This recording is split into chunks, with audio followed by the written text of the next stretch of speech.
ರಾಜಸು ಯಜ್ಞವನ್ನು ಮಾಡ್ತಾ ಇದ್ದಾರೆ. ಕೃಷ್ಣ ಆಗಮನ ಮಾಡಿದ ಸುತ್ತಮುತ್ತಲಿನ ಎಲ್ಲ ರಾಜರನ್ನ ಗೆದ್ದು ಭಾಳ ವಿಜೃಂಭಣೆಯಿಂದ ಮಾಡ್ತಾ ಇದ್ದಾರೆ. ಶ್ರೀಕೃಷ್ಣನಿಗೆ ಅಗ್ರಪೂಜೆ ಆಗಬೇಕು ಅಂತ ನಿಶ್ಚಯ ಮಾಡಿ ಪೂಜೆ ಮಾಡಿದ. ಶಿಶುಪಾಲನಿಗೆ ಮನಸ್ಸಿಗೆ ಬರಲಿಲ್ಲ. ಅದು ಕೊನೆಗೆ ಅವನು ಯುದ್ಧ ನಾಯಿ ಅವನು ಕೊಂದ. ರಾಜಸೂಯ ಯಜ್ಞದ ಪೂರ್ತಿ ದುರ್ಯೋಧನಿಗೆ ಅಪಮಾನ ಆಗೋ ಮಾತನ್ನು ಹೇಳ್ತಾರೆ. ರಾಜ ಕೇಳಕತ್ತಾನಿಲ್ಲೇ,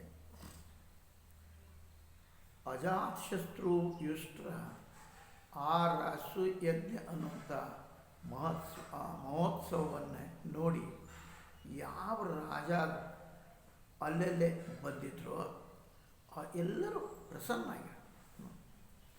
ಈ ಒಂದು ಅಧ್ಯಾಯದೊಳಗೆ ಯಜ್ಞಾಂತ ಸ್ನಾನ ಸಮಯದೊಳಗೆ ಹೇಳುವಂಥ ಉತ್ಸವದ ಸಮಯ ದುರ್ಯೋಧನನ ಶಾಂತಿ ಅಭಾವ ಅದರೊಳಗೆ ಶಾಂತ ಆಗಲಿ. ಇದರ ದೃಷ್ಟಿ ಭ್ರಮದ ಯಾಕೆ ಅವನ ದೃಷ್ಟಿ ಮಾನಭಂಗ ಅರ್ಥ. ಕೇವಲ ದುರ್ಯೋಧನ ಈ ಯಜ್ಞದಿಂದ ದುಃಖದ ಕಾರಣ ಕೇಳಿದಾಗ ರಾಜ ಪರೀಕ್ಷಿತ ಅಜಾತಶತ್ರು ಇತ್ಯಾದಿ ಶ್ಲೋಕ ಅನುವಾದ ಇಲ್ಲೇ ಮಾಡ್ತಾ ಇದ್ದ. ಏನಪ್ಪ ಯಾರಿಗೂ ಅವನಿಗೆ ಆಯಿತು ದುರ್ಯೋಧನ ಹೇಳ್ತಾರೆ.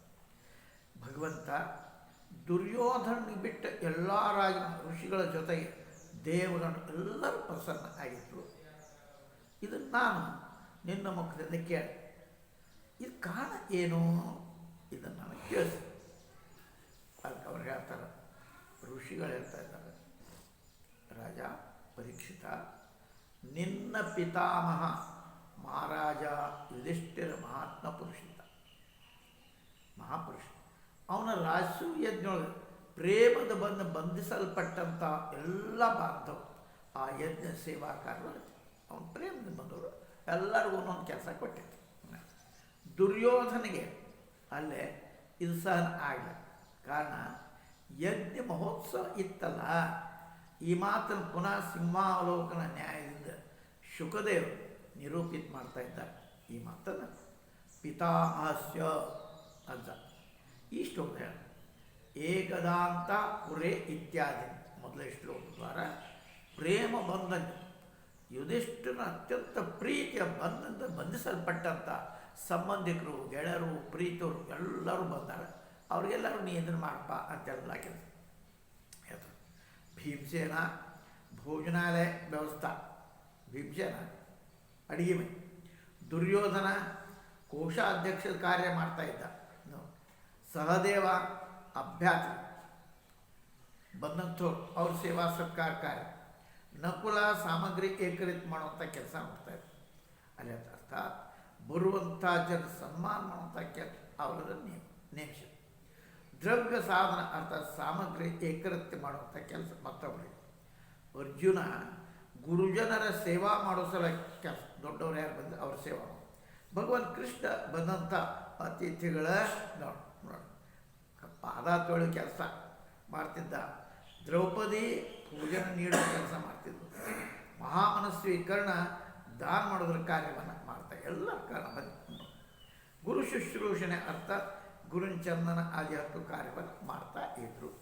ಅದೇ ಹೇ ರಾಜವರ್ಯ ಪರೀಕ್ಷಿತ, ಸಾತ್ಯಕಿ ವಿಕರ್ಣ ಹಾರ್ದಿಕ್ಯ ವಿದುರ ಭೂರಿಶ್ರವ ಆದಿ ಬನ್ನೀಗ ಪುತ್ರ ಏವಂ ಸಂತರ್ಧನ ಆದಿ ರಹಸ್ಯ ಯಜ್ಞೊಳಗೆ ವಿಭಿನ್ನ ಕರ್ಮ ಯೋಜನೆ ಮಾಡಿ ಆ ಎಲ್ಲ ರೀತಿ ಕಾರ್ಯವನ್ನು ಮಾಡ್ತಾಯಿದ್ರು.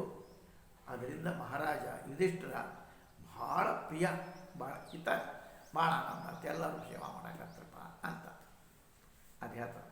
ಋತ್ವಿಕ್ ಸದಸ್ಯ ಬಹುವಿತ್ಸು ಅದೇ ಋತ್ವಿಕ್ ಸದಸ್ಯರ ತಥಾ ಬಹಳಷ್ಟು ಪುರುಷರ ತಥಾ ತನ್ನ ಇಷ್ಟ ಮಿತ್ರ ಬಂಧು ಬಾಂಧವರ ಮಧುರವಾಣಿ ಅನೇಕ ಪ್ರಕಾರ ಪೂಜಾ ಸಾಮಗ್ರಿ ದಕ್ಷಿಣ ಆದಿ ಯೋಗ್ಯ ರೀತಿಯಿಂದ ಸ್ವಾಗತ ಸತ್ಕಾರ ಆದಾಗ ಅದು ಆದಮೇಲೆ ಏವಂ ಶಿಶುಪಾಲನ ಭಗವತ್ಸಲ ಕೃಷ್ಣ ನೋಡಿ, ಶಿಶುಪಾಲನ ಭಗವತ್ಸಲ ಕೃಷ್ಣ ಭಗವಂತ ಚರಣವನ್ನು ಅಲ್ಲೇ ಪ್ರವೇಶ ಮಾಡಿದ್ಮೇಲೆ ಮಹಾರಾಜ ಯುಧಿಷ್ಠಿರ ಗಂಗೆಗೆ ಯಜ್ಞ ಅಂತ ಸ್ನಾನ ಮಾಡ್ತಾರೆ. ಎಲ್ಲರಾದ್ಮೇಲೆ ಜಳಕ ಮಾಡಿ ನೋಡಿ ಋತ್ವಿಜ ಸಹಸ್ರ ಪುರುಷ ಎಲ್ಲರೂ ಯೋಗ್ಯ ರೀತಿಯಿಂದ ಪೂಜೆ ಆದ ಪಶ್ಚಾತ್ ಮಧುರವಾಣಿ ಅಲಂಕಾರ ಆದಿ ದಕ್ಷಿಣ ಆದಿ ಕೊಟ್ಟರು ಎಲ್ಲ ಸ್ನಾನ ಮಾಡಿ ಅವಭೃತ ಸ್ನಾನ ಮಹೋತ್ಸವ ಸಮಯ ಅವಭೃತ ಅಂದರೆ ಎಲ್ಲ ಮುಗಿದ ಸ್ನಾನ ಮುಗಿದು ಆ ಸಮಯ ಮೃದಂಗ ಶಂಖ ಡೋಲು ನೋವು ನಗಾರಿ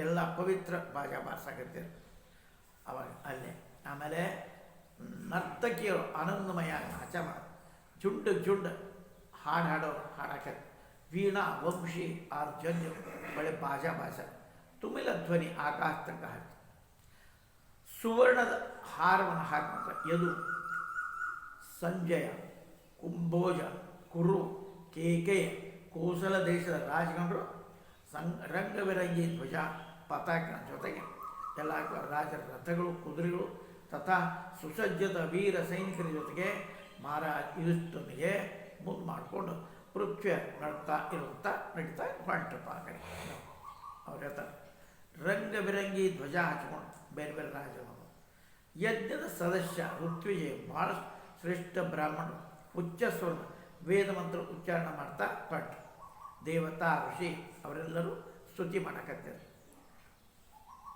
ಇಂದ್ರಪ್ರಸ್ಥ ಸ್ತ್ರೀ ಪುರುಷ ಚಂದನ ಮಾಲಾ ಭೂಷಣ ಯೋಗ್ಯ ವಸ್ತ್ರಗಳನ್ನು ಸಜ್ಜು ಮಾಡಿಕೊಂಡು ಒಬ್ಬರು ಮತ್ತೊಬ್ಬರ ಮೇಲೆ ನೀರು ಎಣ್ಣೆ ಹಾಲು ಬೆಣ್ಣೆ ಆದಿ ಅಲ್ಲಿ ತಲೆ ಹೊತ್ಕೊಂಡು ಬೇರೆ ತಕ್ಕೊಂಡು ಒಬ್ಬರು ಸೇರಿದವರು ಅಲ್ಲಿ ಹತ್ತಿ ಕೊಡ್ತಾ ಇದ್ದಾರೆ ನಡ್ಕೊಂಡು ಹೊಂಟಿದ್ರು ಈ ಥರದಿಂದ ಕ್ರೀಡಾ ಮಾಡ್ತಾ ಹೊಡ ಹೊರಾಂಗನೆ ಪುರುಷರು ಎಣ್ಣೆ ನೀರು ಸುಗಂಧಿ ಜಲ ಅರಿಶಿಣ ಕುಂಕುಮ ಇವೆಲ್ಲವನ್ನು ಆ ಪುರುಷರು ಎಲ್ಲರಿಗೆ ಆ ದ್ರವ್ಯನ ಕೊಡಕತ್ತಿರಲ್ಲ ಯಾರಿಗೆ ಅರಿಶಿಣ ಕೊಡೋದು ಕುಂಕುಮ ಹಚ್ಚೋದು ಎಲ್ಲ ಮಾಡಕತ್ತಿರ ಚಂದನಾದಿ ಪುರುಷರ ತಥಾ ಸ್ತ್ರೀಯ ಪರಸ್ಪರ ಕ್ರೀಡಾ ರಸದ ಅವೆಲ್ಲ ಆಗಿಕೊಂಡು ಎಲ್ಲ ಕೇಸರ ಪುರುಷ ದ್ವಾರ ಹಚ್ಚೋ ಮಳೆ ವಾರಾಂಗನ ಪುರುಷರ ಮೇಲೆ ಹಚ್ಚಿ ಅವರಿಗೆಲ್ಲ ಹಚ್ಚಿ ಕ್ರೀಡಾ ಮಾಡಿ ಆ ಸಮಯದಲ್ಲಿ ಉತ್ಸವ ನೋಡಿಸಲುವಾಗಿ ಯಾವ ಥರ ಉತ್ತಮ ವಿಮಾನ ಮೇಲೆ ಹತ್ತಿ ಆಕಾಶದ ದೇವತೆಗಳು ಬಂದಿದ್ರು ಹಾಗೇನೆ ಸೈನಿಕರ ದ್ವಾರ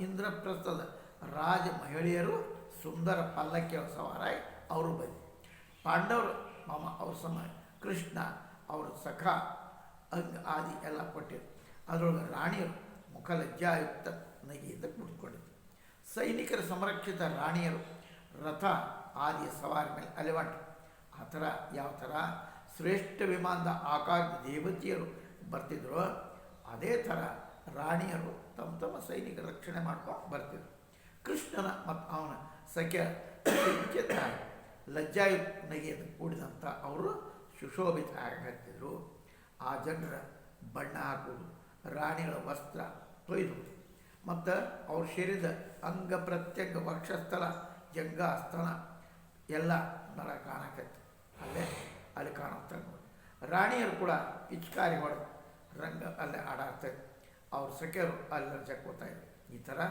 ದೇವರು ಅವರ ಸಖೆಗಳು ಎಲ್ಲ ಪಾತ್ರ ಸಾಮಾನು ಹಿಡ್ಕೊಂಡೆ ಮಹಾರಾಜ ಯುಧಿಷ್ಠಿರ ಸುವರ್ಣದ ಹಾರದ ಸುಂದರ ರಥದ ಮೇಲೆ ತನ್ನ ಪತ್ನಿಯರು ಆ ಥರ ಸುಶೋಭಿತ ಆಗಿತ್ತಪ್ಪ ಹೆಂಗೆ ಕ್ರಿಯೆಯವರು ಜೊತೆ ರಾಶು ಯಜ್ಞದ ಮೂರ್ತಿಮಾನ್ ಆಗಿ ಅವನೇ ಮೂರ್ತಿ ಪ್ರಕಟ ಆಗ್ತಾ ಇದ್ದ ಅಂಗಕ್ರಿಯೆಗಳ ಜೊತೆ ಮೂರ್ತಿಮಾನ್ ರಾಶು ಯಜ್ಞದ ಸಮಾನ ಸುಶೋಭಿತ ಆಗಕತ್ತಿದ್ದ ಆ ಋತ್ವಿಜಗಳು ಪತ್ನಿ ಸಂಯಾ ಆ ಯಜಾನ್ ಸ್ನಾನ ಮಾಡಿ ಸಂಬಂಧಿ ಕರ್ಮವನ್ನು ಮಾಡಿಸಿ ಯುಧಿಷ್ಠನಿಗೆ ದ್ರೌಪದಿ ಆಚರಣೆ ಮಾಡಿಸಿದರು ಗಂಗೆಯೊಳಗೆ ಸ್ನಾನ ಮಾಡಿಸಿ ಮುಕ್ತಾಯ ಸಮಾರಂಭ ಆಯಿತು ಒಂದು ಪ್ರಕಾರದ ಯಜ್ಞವನ್ನು ಪತ್ನಿ ಸಂಜೆ ಅಂತಾರೆ ಅವಭೃತ ಸಂಬಂಧಿ ಕರ್ಮವನ್ನು ಅವಭೃತ್ ಅಂತಾರೆ ಈ ಕರ್ಮವನ್ನು ಮುಗಿಸಿ ಆವತ್ತಿನೊಳಗೆ ಮನುಷ್ಯರು ದುಂಬಿಳಿದು ದೇವತೆಗಳು ದುಂಬಿ ಭಾಷೆ ದೇವತಾ ಋಷಿ ಪಿತೃಪುಷ್ಪ ಎಲ್ಲಗಳ ಅದು ಆದಮೇಲೆ ಎಲ್ಲ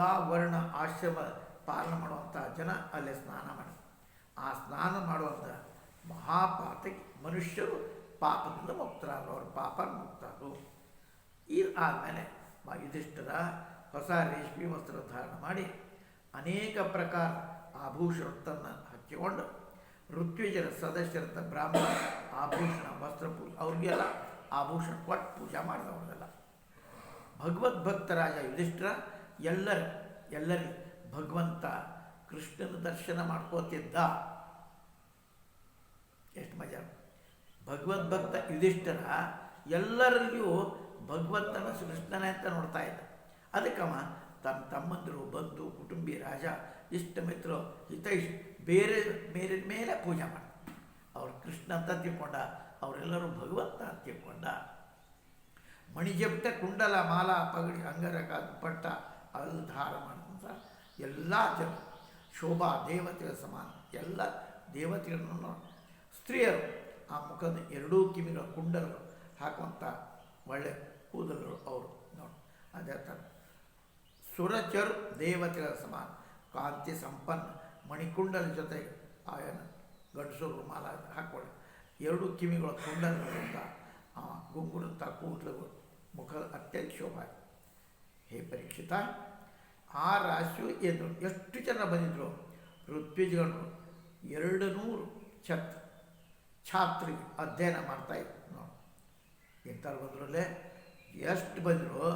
ಋತ್ವಿಜಗಳ 200 ಛಾತ್ರ ಅಧ್ಯಯನ ಮಾಡಿಸುವಂಥ ವೇದಜ್ಞ ಸದಸ್ಯರು 200 ಮಂದಿನ ಇಟ್ಕೊಂಡು ವೇದವನ್ನು ಹೇಳ್ಕೊಳ್ತಂತ ಬ್ರಾಹ್ಮಣ, ಕ್ಷತ್ರಿಯ, ವೈಶ್ಯೂದ್ರ ಬಂತ ರಾಜಗಣ, ದೇವತೆ, ಋಷಿ, ಪಿತೃ ತಥಾ ಎಲ್ಲ ಜೀವ ತಥಾ ತಮ್ಮ ಅನುಯಾಯಿಗಳ ಜೊತೆ ಬಂದಿದ್ರು. ಎಲ್ಲರಿಗೂ ಲೋಕಪಾಲ ಎಲ್ಲರ ಪೂಜಾ, ಅವೆಲ್ಲರಿಗೂ ಪೂಜಾ ಸತ್ಕಾರ ಮಹಾರಾಜ ಯುಧಿಷ್ಠಿರ ಮಾಡಿದ.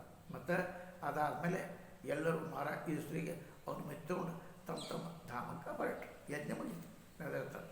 ರಾಜರ್ಷೆ ಮರ್ತ್ಯ, ಹೇ ರಾಜರ್ಷಿ ಪರೀಕ್ಷಿತ, ಯಾವ ಥರ ಯಾವ ಮನುಷ್ಯ ಅಮೃತ ಕೊಡ್ತಾ ಕೊಡ್ತಾ ತೃಪ್ತ ಆಗೋದಿಲ್ಲೋ ಆ ಥರ ಭಗವದ್ ಭಕ್ತ ಯುಧಿಷ್ಠಿರ ರಾಷ್ಟ್ರೀಯ ಮಹೋತ್ಸವ ಪ್ರಶಂಸಾ ಮಾಡಿಸಿದ ಜನ ತೃಪ್ತ ಆಗಲಿ. ಆದರೆ ಏನು ಮಾಡೋದು ಬಿಡೋದು ಅದನ್ನೇ ಹಾಗೆ ಮಾಡ್ತಾನೆ ಇದ್ರಪ್ಪ.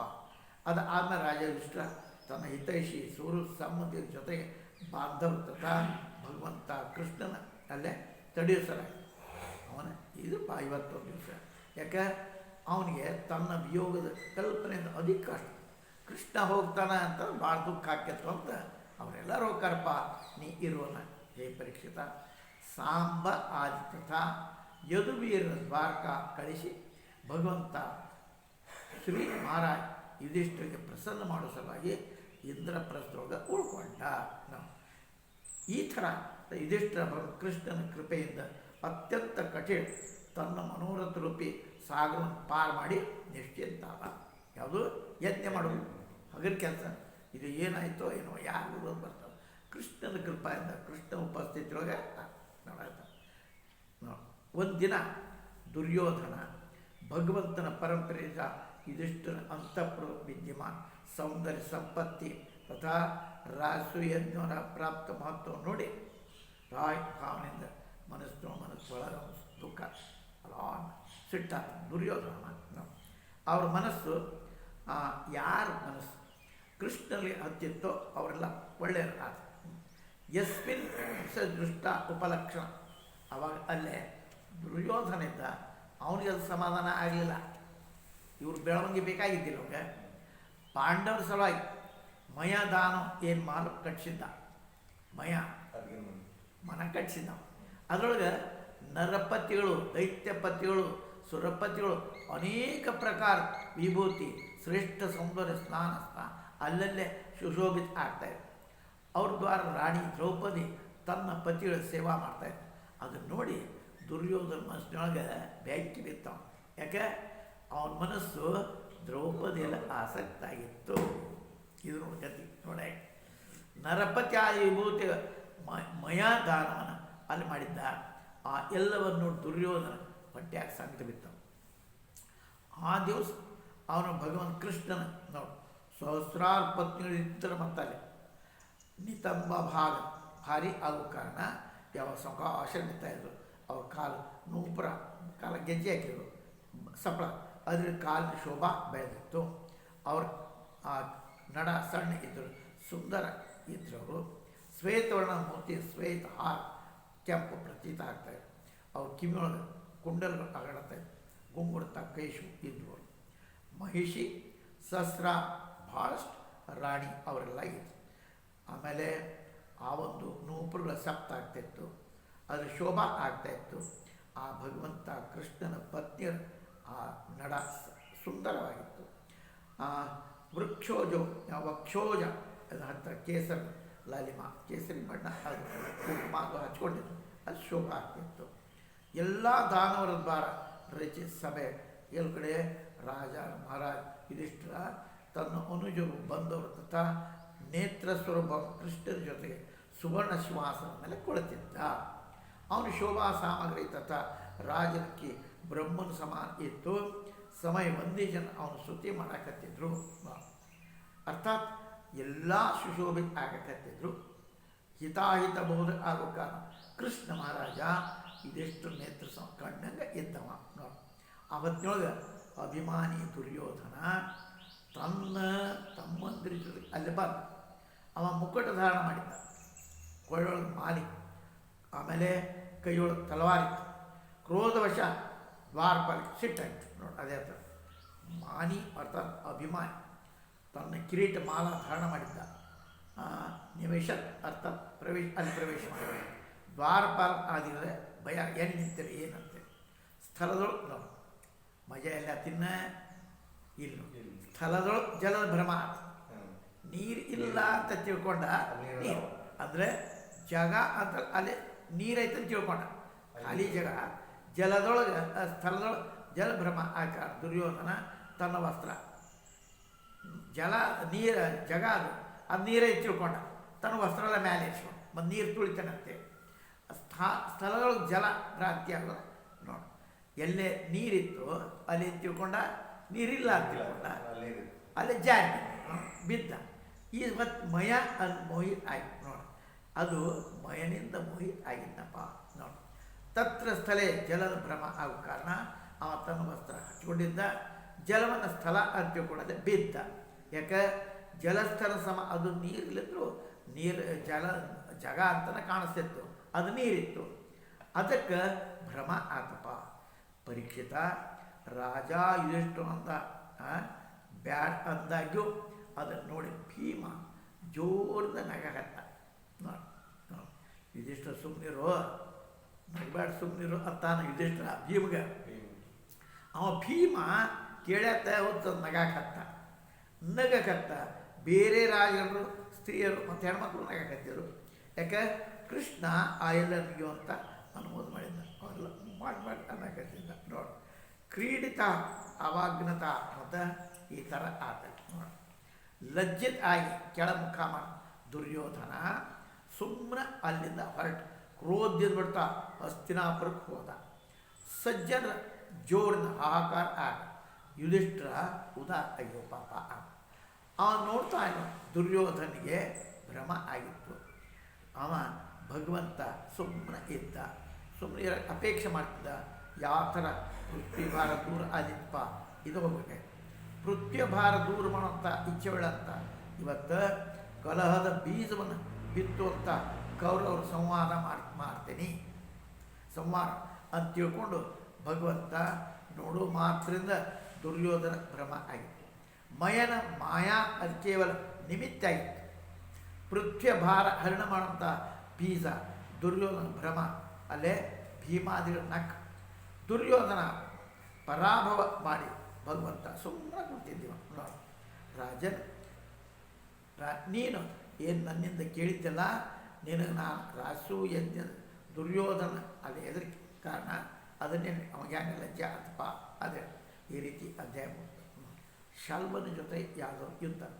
ಶುಕ ಮಹಾರಾಜ ಹೇಳ್ತಾರೆ, ಹೇ ರಾಜ ಪರೀಕ್ಷಿತ, ಮನುಷ್ಯನ ಸಮಾನ ಲೀಲೆ ಮಾಡ್ತಾ ಕೃಷ್ಣನ ಇನ್ನೊಂದು ಅದ್ಭುತ ಕರ್ಮ ಹೇಳ್ತಾರೆ ವಾಕ್ಯವು.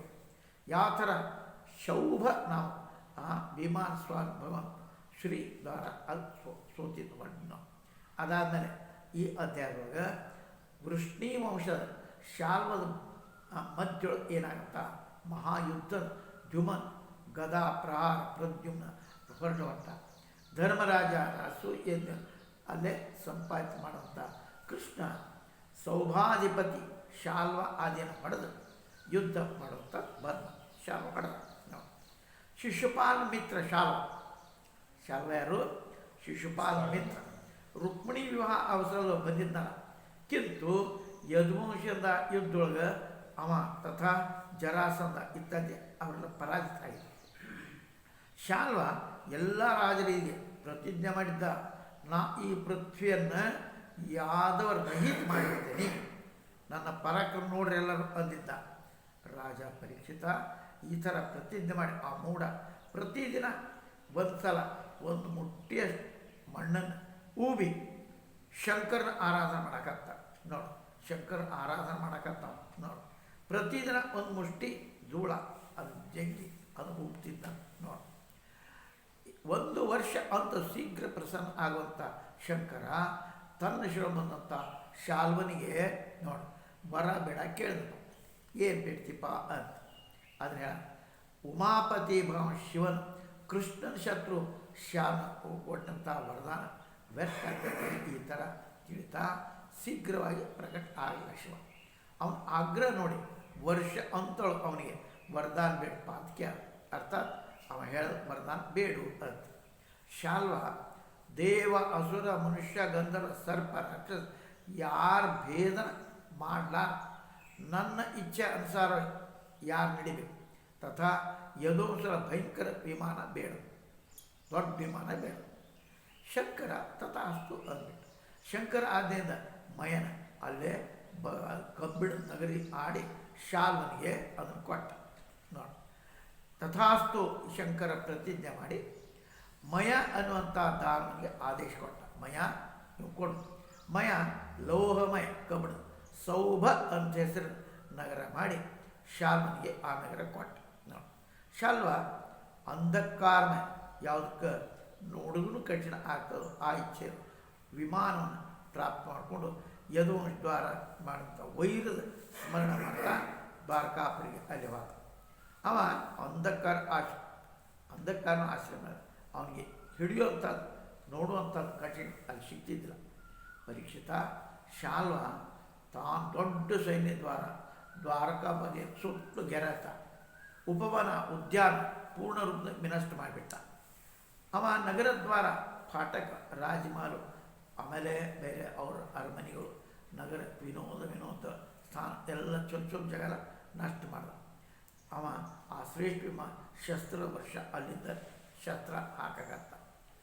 ಪ್ರಸಾದ ಅರ್ಥಾತ್ ಗೃಹ, ಪ್ರಸಾದ ಅಂತ ಪ್ರಾಸಾದ ಅಂತ ಪ್ರಾಸಾದ ಅಂದರೆ ಮನಿ, ಅಟ್ಟ ಒಳ್ಳೆ ಬಾಗಿಲು ಎಲ್ಲರ ತಥಾ ನಗರಿ ಮನೋವಿನೋದ ಸ್ಥಾನ ಎಲ್ಲ ವಿನಷ್ಟ ಮಾಡಿದ. ಶ್ರೇಷ್ಠ ವಿಮಾನದ ಶಸ್ತ್ರದ ಮಳಿಗಾರ ಹಾಕತ್ತದ. ಚಟ್ಟಾನ ವೃಕ್ಷ ವರ್ಜ್ಯ ಸರ್ಪ ಅಲ್ಲಂತ ಅವೆಲ್ಲ ಹಾಕಾಗತ್ತ. ಅವನ ಭಾಗಮಂಡಲ ಆತ ಧೂಳಿಂದ ಎಲ್ಲ ದಿಶೆ ಮುಚ್ಚಿಬಿಟ್ಟ. ಅದರ ಈ ಥರ ಸೌಭ ಅಂದರೆ ಶಾಲ್ವನ ವಿಮಾನ. ಅದರಿಂದ ಅತ್ಯಧಿಕ ಅದು ಕಷ್ಟಪಟ್ಟ ಮೇಲೆ ಭಗವಂತ ಕೃಷ್ಣ ನಗರಿ ಆ ಥರ ಶಾಂತಿಯ ಅನುಭವ ಮಾಡ ಏನಾಗ್ತಾ ಇದು. ಆ ಥರ ಪ್ರಾಚೀನ ಕಾಲ ತ್ರಿಪುರಾಸುರ ದ್ವಾರ ಅಲ್ಲೇ ಪೃಥ್ವಿ ಆಗಿಬಿಟ್ಟಿತ್ತಲ್ಲ ಹಾಗೆ ಆತ ಸುಖದ ಅನುಭವ ಅಲ್ಲೇ ಆಗಲಿ. ಯಾಕೆ ದುಃಖ ಮಾಡ್ಕೊಡಕತ್ತ. ಮಹಾಯಶಸ್ವಿ ವೀರ ಭಗವಂತ ಪ್ರದ್ಯುಮ್ನ ತನ್ನ ಪ್ರಜಾಪ್ರತಿ ಪೀಡಿತ ಆಗತ್ತ ರಥನ ಸವಾರಾಗಿ ನೀವು ಹೆದರಬೇಡ್ರಿ ನಿಂತ. ಸಾತ್ಯಕಿ ಚಾರುಲೇಷ್ಣ ಸಾಂಬ ತಮ್ಮ ಸಣ್ಣ ತಮ್ಮಂದ್ರಿ ಅಕ್ರೂರ ಹಾರ್ದಿಕ್ಯ ಭನುವಿಂದ ಗದ ಶುಕ ಶರಣ ಬೇರೆ ವೀರ ದೊಡ್ಡ ದೊಡ್ಡ ಧನುಷ್ಯ ಮಾಡಿಕೊಂಡು ಅಲ್ಲಿ ಬಂದ. ಆ ಎಲ್ಲರ ಮಹಾರಥಿ ಅವ ಕವಚ ಹಾಕ್ಕೊಂಡು ಬಂದರು. ರಕ್ಷಣೆ ಸಲ ಬಾಡಿಸ್ರಥ ಆನೆ ಕುದುರೆ ಅಲ್ಲೇ ಬೈದರು ಬಂದು. ಅದಾದಮೇಲೆ ಶಾಲ್ವ ಸೈನಿಕರ ಯದುವಂಶೀಯರ ಜೊತೆ ಅಲ್ಲೇ ಪ್ರಾಚೀನ ಕಾಲದ ಅಂತ ಅಸುರ ದೇವತೆ ಯುದ್ಧ ಸಮಾನ ಘಮಾಸಾನ್ ಯುದ್ಧ ಮರಮ ಅದು ನೋಡಿ ಕೂದಲಾಂಗ ನೀರು ಬಿದ್ದು ಹಾಗೆ ಅರ್ಥಾತ್ ಘಮಾಸಾನ್ ಯುದ್ಧ ಹಾಗೆ. ಯಾವ ಥರ ರಾತ್ರಿ ಅಂಧಕಾರ ಸೂರ್ಯ ವಿನಷ್ಟ ಮಾಡ್ತಾರೆ ಅದೇ ಥರ ದಿವ್ಯಾದಿ ಪ್ರಯೋಗದಿಂದ ಪ್ರದ್ಯುಮ್ನ ಶಾಲ್ವನ ಎಲ್ಲ ಮಾಯನ್ನು ವಿನಷ್ಟ ಮಾಡ್ತಾರೆ ನೋಡಿ. ರಾತ್ರಿ ಅಂಧಕಾರ ಸೂರ್ಯ ಹೇಗೆ ಬೆಳಕಾಗ್ತದೋ ಹಾಗೆ ಅಲ್ಲಿ ಆತ ನೋಡಿ. ಪ್ರದ್ಯುಮ್ನ ಸುವರ್ಣಮಯ ಪಂಕ ತಥಾ ಲೌಹ ಮುಖವುಳ್ಳಂಥ ಯಾರು ಗಂಟು ತಿಳ್ಕೊಂಡ್ಬಿಟ್ಟು ಬೀಳ್ತಿದ್ದಿಲ್ಲೋ ಆ ಪ್ರಾಚೀನ ಬಾಣದಿಂದ 25 ಬಾಣನ ಶಾಲ್ವ ಸೇನಾಪತಿಯನ್ನು ಕಳೆದುಬಿಟ್ಟ. ಅವನು ಪೃಷ್ಠಭಾಗ ಸ್ವರ್ಣಮಯ ಇತ್ತು, ಅಗ್ರಭಾಗ ಕಬ್ಬಿಣದಿತ್ತು. ಅಂಥ 25 ಬಾಣದಿಂದ ಸೇನಾಪತಿಯನ್ನು ಛೇದನ ಮಾಡ್ದ. ಎಲ್ಲ ಬಾಣ ಅಲ್ಲಿ ಗಣಕ ಎಲ್ಲ ಕತ್ತರಿಸಿಬಿಟ್ಟು ಅವ 100 ಬಾಣ ಶಾಲ್ವನನ್ನು ಹೊಡೆದ. ಶಾಲ್ವನ ಪ್ರತ್ಯೇಕ ಸೈನಿಕರು ಒಂದೊಂದು ಬಾಣ ತಥಾ ಸಾರಥಿಗೆ 10 ಬಾಣ ತಥಾ ವಾಹನಗಳನ್ನು 3 ಬಾಣದಿಂದ ಹೊಡೆದ. ನೋಡಿ, ಪ್ರದ್ಯುಮ್ನ ಆ ಅದ್ಭುತ ಮಹಾನ್ ಕಾರ್ಯವನ್ನು ನೋಡಿ ತಥಾ ಶತ್ರು ಎಲ್ಲ ಸೈನಿಕರು ಪ್ರದ್ಯುಮ್ನ ಪ್ರಶಂಸೆ ಮಾಡಕತ್ತಿರು. ತನ್ನ ತಥಾ ಶಾಲ್ವನ ಸೇನೆ ವಿದ್ಯಮಾನ ಎಲ್ಲವೂ ಸಂಯಮಿತ ಶಾಂತ ಮಯನ ದ್ವಾರ ಮಾಡಿದಂಥ ಆ ಮಾಯಾಮಯ ಸೌಭ ವಿಮಾನ ಎಂದು ಅನೇಕ ರೂಪದ ಒಮ್ಮೆ ಒಂದೇ ರೂಪದಲ್ಲಿ ಕಾಣಿಸ್ತಾ ಇತ್ತು, ಒಮ್ಮೊಮ್ಮೆ ಕಾಣಿಸ್ತಾ ಇತ್ತು, ಒಮ್ಮೆ ಕಾಣಿಸೋದಿಲ್ಲ. ಆ ಯದುವಂಶ ಈ ಮಾತು ಪತ್ತೆ ಗೊತ್ತಿದ್ದಿದ್ದಿಲ್ಲ, ನಡೀತಾ ಇತ್ತು. ಆ ಹೊತ್ತಿನೊಳಗೆ ಅದು ಎಲ್ಲಿ ಹೋತಪ್ಪ, ಅಭಿಮಾನ ಎಲ್ಲಿ ಹೋತು, ಪತ್ತೆನ ಹತ್ತಿದ್ದಿಲ್ಲ, ಹಿಂಗಾಗ್ತದೆ. ಅದು ಒಮ್ಮೊಮ್ಮೆ ಪೃಥ್ವಿ ಮೇಲೆ ಕಾಣ್ತದೆ, ಒಮ್ಮೆ ಆಕಾಶ, ಕೆಲವು ಕಡೆ ಪರ್ವತ ಶಿಖರ ಮೇಲೆ ಅಲ್ಲಿ ಹೋಗ್ತಾ ಇತ್ತು, ಕೆಲವು ಕಡೆ ನೀರು ಅಕ ಅಲಾ ಚಕ್ರ ಸಮಾನ ತಿರುಗಾಡ್ತಾ ಇತ್ತು. ಸೌಭ ಎಲ್ಲೂ ಅಲ್ಲಿ ನಿಂದಿರ್ತಾ ಇತ್ತು, ಓಡಾಡ ಈ ಪ್ರಕಾರ ಸದೈವ ಅಸ್ಥಿರ ಓಡಾಡ್ತಾ ಇತ್ತು. ಶಾಲ್ವ ಎಲ್ಲೆಲ್ಲಿ ಸೌಮ ತಥಾ ಸೈನಿಕರಿದ್ದರೆ ಪ್ರತೀತ್ ಆಗ್ತಾಯಿದ್ನು. ಯದುವಂಶಿ ಯದುಪತಿ ಅಲ್ಲಲ್ಲೇನೆ ಬಾಣ ಹೊಡಿತಾ ಇದ್ರು. ಪರೀಕ್ಷಿತ ಅಗ್ನಿ ತಥಾ ಸೂರ್ಯ ಸಮ ಬಿಸಿ ಸ್ಪರ್ಶಗೊಳ್ಳಂತ ಆ ವಿಷಯಲ್ಲಿ ಸರ್ಪ ಸಮ ಯದುವಂಶಿಯರ ಬಾಣದಿಂದ ಶಾಲ್ವನ ನಗರಾಕಾರ ವಿಮಾನ ಸೇನಾ ಅತ್ಯಂತ ಪೀಡಿತಾಯಿತು. ಯದುವಂಶ ಬಾಣ ಶಾಲ್ವ ಮೂರ್ಛಿತಾಗಿದ್ದ. ಯಾವಾಗ ಸಂಸ್ಪರ್ಶ ಅಗ್ನಿ ಸಮಾನ ಸುಟ್ಟುವಂಥ ಸೂರ್ಯನಂತೆ ಒಂದೇ ಸಮಯ ಎಲ್ಲರ ಸಂಸ್ಪರ್ಶ ಆಗ್ತದೆ. ಸರ್ಪ ಸಮಾನ ಒಂದು ಸ್ಥಾನ ಸಂಸ್ಪರ್ಶ ಆದಾಗ ಮೃತ್ಯು ಕೊಡುವಂಥ ಆ ಪ್ರಕಾರ ದುಸ್ಸಾಹ ಬಾಣದ ಯಾವ ನಗರ ಸೇನಾ ಪೀಡಿತ ಆಯಿತೋ ಆ ರೀತಿ ಆ ಶಾಲ್ವ ಇದ್ದವ. ಯದುವಂಶ ದ್ವಾರ ಬಿಟ್ಟಂಥ ಆ ಬಾಣದ ಬಿಡ್ತಿದ್ದ. ಶಾಲ್ವನ ಸೇನಾಪತಿ ಬಾಣ ಸಮ ಅತ್ಯಂತ ಪೀಡಿತ ಯದುವಂಶಿ ವೀರ ತಮ್ಮ ಸ್ಥಾನದಲ್ಲಿ ಯುದ್ಧ ಮಾಡ್ತಾಯಿದ್ರು. ಯಾಕೆ ಅವರು ಪರಲೋಕ ಅಲ್ಲಿ ಗೆಲ್ಲಬೇಕು ಅನ್ನುವಂಥ ಪರಲೋಕವನ್ನು ಗೆಲ್ಲಬೇಕು ಅಂತ ಅಪೇಕ್ಷೆ ಮಾಡ್ತಾ ಇದ್ದರು. ಅತ್ಯಂತ ಪೀಡಿತ ಅವರು ತಮ್ಮ ಯುದ್ಧ ಪರಿತ್ಯಾಗ ಎಲ್ಲ ಬೇಕಾಷ್ಟು ಕಷ್ಟ ಓಡಿ ಹೋಗಲಿಲ್ಲ. ನೋಡಿ ಹೆಂಗೆ ಪ್ರದ್ಯುಮ್ನ 25 ಬಾಣವನ್ನು ಪಡೆದು ಪೀಡಿತ ಮಾಡ್ತಾ ಆ ಶಾಲ್ವ ಮಂತ್ರಿ ದ್ಯುಮಾನ್ ಪ್ರದ್ಯುಮ್ನ ಕಡೆ ಬಂದು ತನ್ನ ಮೂರ್ವಿ ಗದನ ಅವನ ಮೇಲೆ ಪ್ರಹಾರ ಮಾಡಕತ್ತ ಬಲವಾನ್ ಗರ್ಜನ ಆದ. ನೋಡಿ ಆಮೇಲೆ ಅದು ಗದಾ ಪ್ರಹಾರ ಪ್ರದ್ಯುಮ್ನ ವಕ್ಷಸ್ಥಳ ಅಲ್ಲೇ ಹರಿದು. ಸಾರಥಿ ಆ ಧರ್ಮ ತಿಳುವಂಥ ದಾರುಕನ ಪುತ್ರ ಅವನ ಸಾರಥಿ ಇದ್ದ, ಅವನ ರಣಭೂಮಿಯಿಂದ ತೊಗೊಂಡು ಹೋಗಲಾಗ ಒಂದು ಮುಹೂರ್ತ ಹೋಗಿ ಬಂದು ಪ್ರದ್ಯುಮ್ನ ಸಾರಥಿ ಹೇಳ್ತಾನೆ, ಹೇ ಸಾರಥಿ, ನೀನು ಈ ಕೆಟ್ಟ ಕೆಲಸ ಮಾಡಿ, ಯಾಕೆ ಯುದ್ಧ ಭೂಮಿ ಹೊರಗೆ ತರಬಾರ್ದು, ಯಾಕೆ ನೀನು ನನಗೆ ರಣಭೂಮಿಯಿಂದ ಹೊರಗೆ ತಂದು ತರಬಾರ್ದಾಗಿತ್ತು. ವಂಶದ ಉತ್ಪನ್ನ ಆದಂಥ ಹಿಂಗೆ ಅಲ್ಲಿ ನಾ ಎಂದೂ ಕೇಳಿದ ಓಡಿ ಯಾವ ರಣಭೂಮಿ ಬಿಟ್ಟು ಬೇರೆ ಓಡಿ ಬರ್ತಾನೆ ನಾ ಕೇಳ, ಇದು ಕಲಕ್ ನನಗಾಗ್ತದೆ. ಸಾರಥಿ ನೀನು ನಪುಂಸಕ ಆಗ, ನನ್ನನ್ನು ಬಿಟ್ಟು ನಪುಂಸಕ ಚಿತ್ರಗಳಂತ ನೀನು ಸಾರಥಿ ದ್ವಾರ ಹಿಂಗೆ ಕಾಲಿಪ್ಪ ಅಂತ ಕೇಳ್ತಾರೆ. ಪಿತರೋ ಬದಲಾವ್ ಆ ತಾವು ಬಲರಾಮ್ ಪಿತಾ ಕೃಷ್ಣನ್ ಕೂಡಿ ಅವನ ದ್ವಾರ ಕೇಳಿದಾಗ ಯುದ್ಧ ತಿರುಗಿ ಬಂದಂತ ನಾನು ನನ್ನ ಅನುರೂಪ ಏನು ತಗೊಳ್ಳಿ, ಯಾಕೋ ಯುದ್ಧ ಓಡಿ ಬಂದಲ್ಲ ಅಂತ ಕೇಳಿ ನಾ ಏನು ಹೇಳಿ ಅವ್ರು ನಾನು ಯಾಕೆ ಹೊರಗೆ ಕರ್ಕೊಂಬಂದು ನಾನು ಅವ್ರ ವಾಚ ಬಲರಾಮ್ ಪಿತಾ ಕೃಷ್ಣನ್ ಕೂಡಿ ಈ ಎಲ್ಲನೂ ಕೇಳಿದಾಗ ನಾನು ನನ್ನ ಯೋಗ ಏನು ಉತ್ತರ ಕೊಡಲಿ. ನನ್ನ ಹಾಬಿಯರು ಅಂದರೆ ಅಣ್ಣ ಹೆಂಡತಿ ಅವರೆಲ್ಲ ನಗ್ತಾರೆ, ನಿಶ್ಚಿತ ರೂಪದಿಂದ ಕೇಳ್ತಾರೆ, ವೀರ ನೀನು ಯುದ್ಧ ಕೆಳಗೆ ಮಾಡ್ಕೊಂಡು ಮಾಡಿ ಕೆಳಗೆ ಮಾಡ್ಕೊಂಬಂದು ನಪುಂಸಕ ಹೆಂಗೆ ಆಗಿದ್ದೀನಿ ಅದನ್ನು ತಿಳಿಸ್ಕೊಂತ. ಅದಕ್ಕೆ ಹೆಂಗೆ ಹೇಳೋದು ಸಾರಥಿ ಹೇಳ್ತಾನೆ, ಹೇ ಸ್ವಾಮಿ, ಸೂತ ಧರ್ಮ ತಿಳ್ಕೊಂಡು ನಾನು ಹಿಂಗೆ ಮಾಡಿ.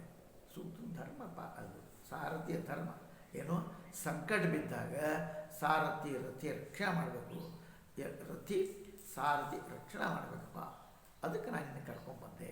ಹೇ ಸಮರ್ಥ, ಇದು ಅಪಸರ್ಪಣ, ನಾನು ಸಾರಥಿಯ ಧರ್ಮ ತಿಳ್ಕೊಂಡು ಮಾಡಿ ಆ ಧರ್ಮವನ್ನು ಸೂತ ಇತ್ಯಾದಿ ಉತ್ತರಾದಿ ಅದನ್ನು ಹೇಳ್ಯಾರಪ್ಪ. ಈ ರೀತಿ ಭಾಗವತ್ ಮಹಾಪುರ 10ನೇ ಸ್ಕಂದ ಶಾಲ್ವ ಯುದ್ಧ ಅಲ್ಲಿ ಮಾಡ್ತಾ ಇದ್ದಾರೆ. ಈ ಮಾತನ್ನು ಹೇಳ್ತಾರೆ, ಈ ಧರ್ಮ ತಿಳ್ಕೊಂಡು ನಾನು ನಿನ್ನನ್ನು ರಣಭೂಮಿಯಿಂದ ಕರ್ಕೊಂಡಪ್ಪ. ಶತ್ರು ನಿಮ್ಮ ಗದಾ ಪ್ರಹಾರ ಮಾಡಿದ್ದ, ನೀವು ಮೂರ್ಛಿತಾಗಿದ್ದಿ, ಅದಕ್ಕೆ ಸಂಕಟದೊಳಗಿದ್ದಿ ಅಂತ ನಾ ಹಿಂಗೆ ಮಾಡೇನಿ ಅಂತೇಳಿ ಈ ರೀತಿ ಅಲ್ಲಿಂದ ಹೊರಗೆ ಉಪದೃಷ್ಟ ಅರ್ಥಾತ್ ಪೀಡಿ ಶತ್ರು ನಿನ್ನ ಮೇಲೆ ಗದಾ ಪ್ರಹಾರ ಮಾಡಿದ್ರು, ನೀನು ಮೂರ್ಛಿತಾಗಿದ್ದಿ.